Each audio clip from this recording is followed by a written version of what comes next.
Imagine a couple deeply in love, happily married, and expecting a child. Their future seems bright and full of promise. But suddenly, everything changes. The loving wife disappears, leaving the husband devastated and the police puzzled. What could have happened? This is the story of Mark and Lori Hacking. They were young, successful, and seemed very happy. But on a July morning in 2004, Lori went for a jog and never returned. The police started an investigation, and piece by piece a shocking truth began to emerge. It was a story of betrayal, lies, and hidden secrets. What was Mark hiding? What price did Lori pay for his deceit? And who is responsible for what happened on that fateful night of July 19th?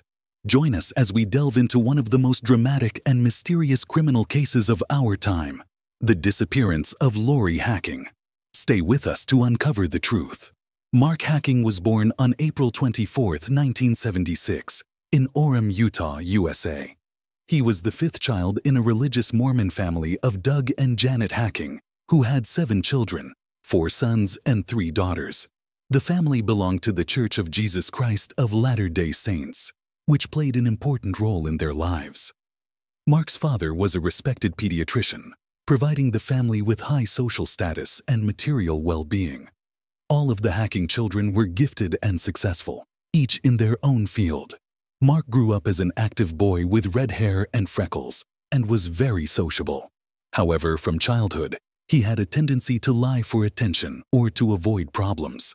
He felt internal pressure to succeed like his siblings, so he made up stories to seem more interesting.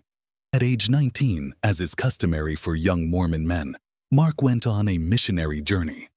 At first, everything was going well as his extroverted personality helped him connect with people and convert new believers.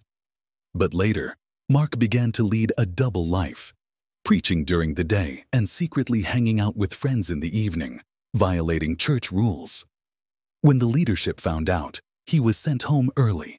To avoid embarrassment for his family, Mark lied that he had been the victim of a misunderstanding. Lori Soares was born on December 31, 1976, in California. At the age of 4 months, she and her older brother Paul were adopted by Thelma and Harold Soares. In 1987, after her parents' divorce, Lori moved to Utah with her mother while Paul stayed with his father. The girl became very close to her mother. Lori attended Orem High School and was a simple, kind, and sincere girl. Her classmates loved her for her friendly nature. Lori was elected class representative several times, and she was also passionate about baseball. The family was not well off, so the girl worked part-time at a car wash to help her mother. She was serious and responsible, dreaming of marrying a boy from her church community, creating a loving family, and having children. Mark and Lori met in high school as they both belonged to the Mormon community, despite being in different grades. There was an immediate spark between them. From then on, Mark and Lori became inseparable, forming a great couple. The young man charmed the girl with his humor and wit. In 1999, when Lori was 22 and Mark was 21, they got married. It seemed that they had a bright future ahead of them. Mark and Lori seemed like the perfect couple. Everyone around them could see how much they loved each other. Mark was a very attentive husband, often giving Lori flowers. The couple taught together at Sunday school. Mark gained the community's respect through his friendliness and willingness to help. Meanwhile, Lori finished her studies and got a job as an assistant at Wells Fargo. She worked hard to support the family, while Mark, according to him, was studying at university. In reality, Mark had dropped out of college back in 2002, but carefully hid this fact. Every morning, he would pack his books pretending to go to class, and then return home when Lori left for work. All day, Mark played video games, and in the evening, he would complain about difficult studies and lock himself in a room pretending to write papers. Sometimes, he would arrange meetings with Lori on campus to make everything look plausible. When Mark was supposed to graduate from university, he pretended to be sick on the day of the graduation ceremony. Lori believed him, and the family held a celebration later. There, Mark took photos in a graduation gown and cap, as if he had actually received a diploma.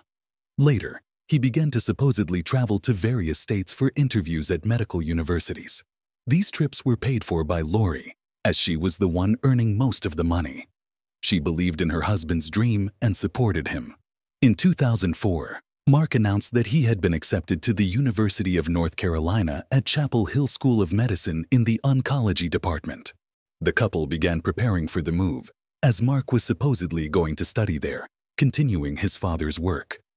Lori quit her job, and in July, they organized a farewell party. Everyone was happy for Mark and his beloved wife, who was also pregnant. It seemed that a bright future awaited them, but a few days before leaving, a disturbing incident occurred. On July 16th, Lori received a phone call at work and went home upset afterward, not explaining anything to anyone. However, at the farewell party on July 18th, the couple again looked happy. No one even suspected what a terrible secret was hiding behind the facade of their ideal life. On the morning of July 19th, 2004, 27-year-old Lori Hacking went for a run as usual. She was going to train in the Memory Grove Park wooded area in Salt Lake City and then go to work. Mark was supposed to drive her to the office at 7 a.m. in his car as they had agreed the night before. When he woke up, Mark did not see his wife at home. He assumed that Lori was still running and went back to sleep. Mark woke up at 8 a.m., but Lori was still not there. Looking out the window, he saw that her car was gone from the parking spot. Mark thought that his wife simply didn't want to wake him up and had gone to work on her own. But at 10:07 a.m., the worried husband called the police and reported that Lori had gone running but had not returned. He was supposedly very concerned as this was completely unlike her. When Mark saw Lori's work uniform prepared the night before at home, he realized that she had not intended to go to the office. At 10:30 a.m., he officially reported his wife missing to the police. Soon, Lori's car was found parked near the park entrance. There were no signs of a struggle or other indications of the woman's presence in the vehicle. Lori had vanished without a trace, although her personal belongings remained at home. Mark notified Lori's family and colleagues, and everyone unanimously assured that she was too responsible to miss work without notice. Mark and the family's friends combed the park, but found no trace of Lori. The husband told the police that he knew the route his wife usually ran, but she was not there either. The detectives began the investigation and immediately noticed several strange facts. Lori's personal belongings, her purse with documents, wedding ring, and car keys were left at the couple's house. Why leave these if she had just gone out for a run? In the bedroom, they found a brand new mattress with packaged bedding. Mark explained that he had thrown out the old mattress a few days ago because Lori had supposedly heavily stained it with blood during her menstruation.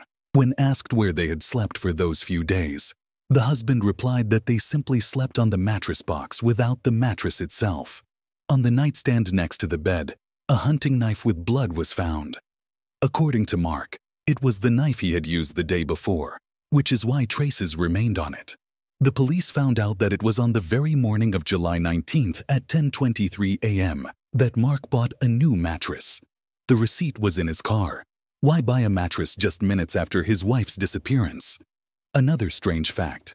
In Lori's car, the driver's seat was pushed far back, as if someone much taller than Lori had been sitting there. Among the woman's personal notes, the detectives found a letter where she wrote to Mark that she would divorce him if he did not change. All suspicions were now focused on Mark Hacking, and the police quickly uncovered the terrible truth about his double life. The detectives uncovered shocking facts about the main suspect's biography. It turned out that Mark had not enrolled in medical school at all and had even dropped out of college 2 years ago. He had been deceiving his wife, family, and friends, pretending to be a diligent student. Every morning, Mark would pack his books as if he was going to class, but he would return home as soon as his wife left for work. In reality, he spent the whole day playing video games and loafing around. Sometimes, Mark would even lock himself in a room pretending to be writing term papers. And the trips supposedly for interviews in other cities were lies too. Lori paid for all the expenses for his travels, believing it was an investment in their future. The deception had been going on since Mark had supposedly graduated from university. On the day of the graduation ceremony, he pretended to be sick and did not attend the event. To avoid upsetting Lori and his relatives, The man later took photos in a gown and cap, creating the illusion of a successful graduate. The lie about being admitted to medical school was supposed to be the pinnacle of his years of fabrications. Lori quit her job, preparing for the move to North Carolina. At the farewell party, the couple received congratulations, everyone rejoicing in their bright future. But a few days before that, something happened that forever changed their lives. On July 16th, Lori called the university in Chapel Hill to inquire about financial aid for Mark, and she heard shocking news. Such a student did not exist at all. At first, the woman did not believe it and began looking for evidence, but eventually, she realized that the whole world they had built with her husband was a complete lie. 2 days later, Lori wrote Mark a letter saying that she was ready to divorce him if he did not change. She dreamed of having a loving family and giving birth to a child, but she could not live like this any longer. Lori told only her closest friend about the conflict, so everyone around them thought they were still a happy couple. Witnesses heard the couple arguing loudly late in the evening on July 18th, the day before Lori's disappearance. The pregnant woman was tired of her husband's lies, now that he had been exposed and threatened him with divorce. For Mark, who had long built a fake image of a successful person, this was the last straw. He could not allow his secrets to be revealed and destroy everything around him. So, Mark Hacking decided to silence his wife forever. All the evidence pointed to Mark Hacking's involvement in his wife's disappearance. The examination showed that the traces of blood on the hunting knife found in the couple's bedroom belonged to Lori.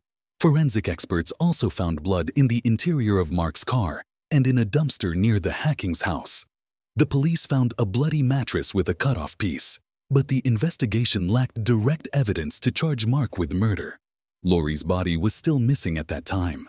The main suspect suddenly began to behave strangely. On July 24th, Mark was found naked in a motel, wearing only slippers on his feet.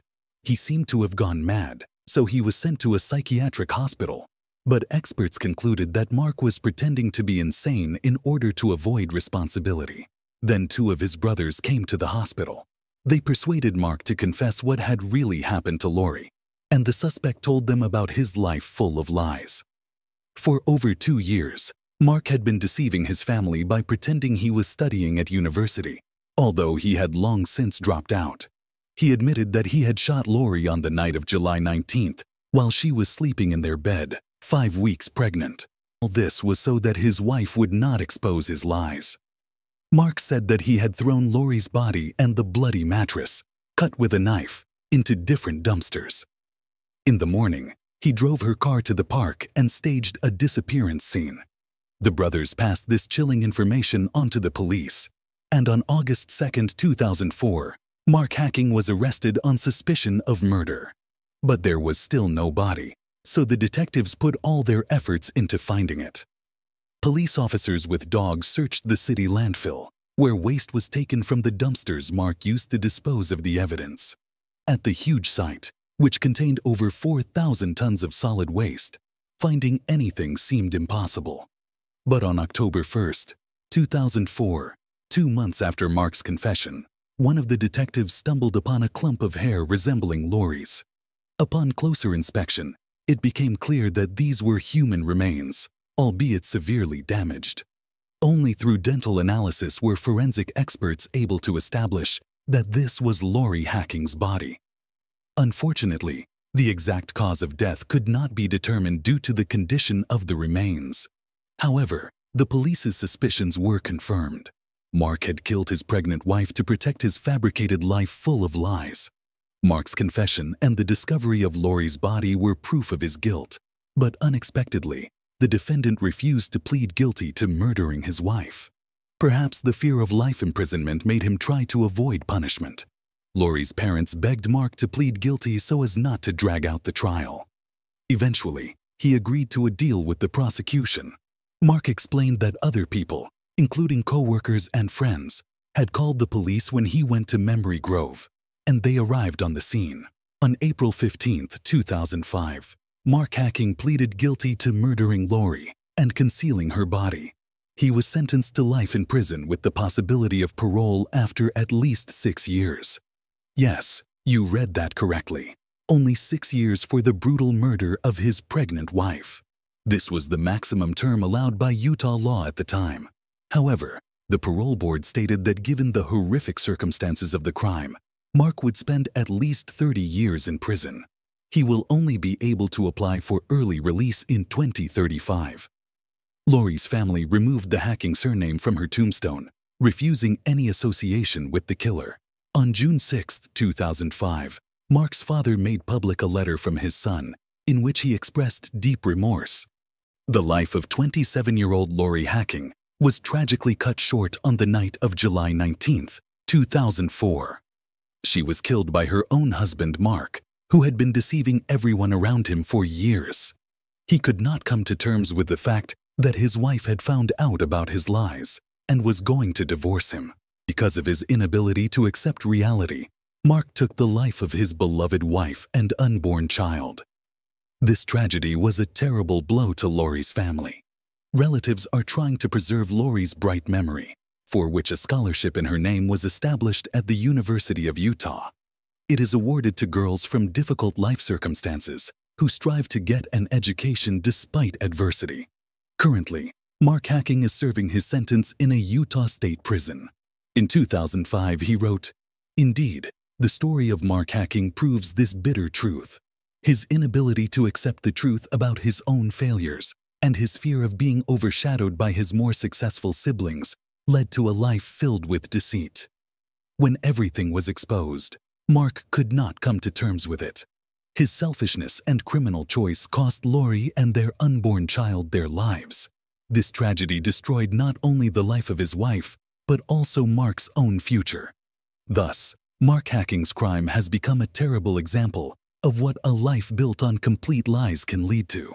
The inability to accept reality and one's own mistakes destroys a person and endangers everyone around them. This story should be remembered as a warning not to follow the path of deception, which always ends in tragedy. After all, lies cannot last forever, and the price paid for them is too terrible. The aftermath of Lori Hacking's murder left a deep scar on all those who knew her. Lori was remembered as a vibrant, caring, and intelligent woman with a bright future ahead of her. Her untimely death was a loss not only to her family, but also to the wider community. Friends and family organized memorials and events to honor her memory, keeping her spirit alive through various acts of charity and community service. Lori's parents, devastated by the loss of their daughter and grandchild, became advocates for domestic violence awareness.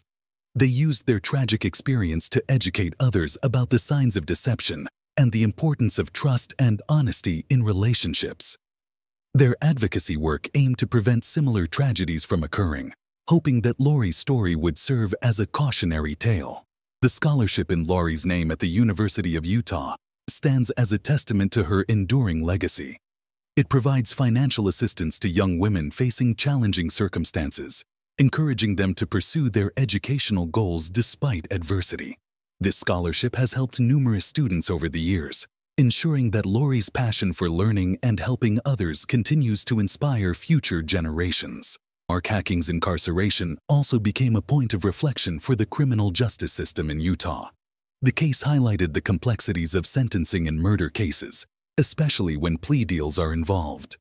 The public outcry over the possibility of parole after only 6 years led to discussions about legislative changes to ensure that sentences for such heinous crimes are more reflective of the severity of the offense. Although Mark will likely spend at least 30 years in prison, the initial shock of the potential early release fueled efforts to reform the legal system. In prison, Mark has reportedly engaged in various rehabilitative programs. Despite his expressed remorse, many believe that no amount of atonement can undo the damage he caused. His letters and public statements have been met with mixed reactions, with some viewing them as genuine remorse and others as attempts to gain sympathy or reduce his sentence. Regardless, Mark's life serves as a grim reminder of the destructive power of lies and deceit. The Hacking case remains a poignant reminder of the fragility of human relationships and the devastating impact of betrayal. It underscores the importance of transparency and honesty in all aspects of life. Lori's story continues to resonate with many, serving as both a cautionary tale and a source of inspiration for those who seek to live with integrity. In the years following the tragedy, Lori's family and friends have worked tirelessly to keep her memory alive. They have shared her story widely, not just to remember her, but also to warn others about the potential dangers of unchecked dishonesty. The community has rallied around them, offering support and participating in events that honor Lori's life and legacy. As the years pass, the pain of Lori's loss remains, but her legacy endures. Her life, though tragically cut short, continues to impact many. The scholarship in her name, the advocacy work of her parents, and the lessons learned from her story all contribute to a lasting tribute to a life that was full of promise and love. Subscribe for more chilling cases.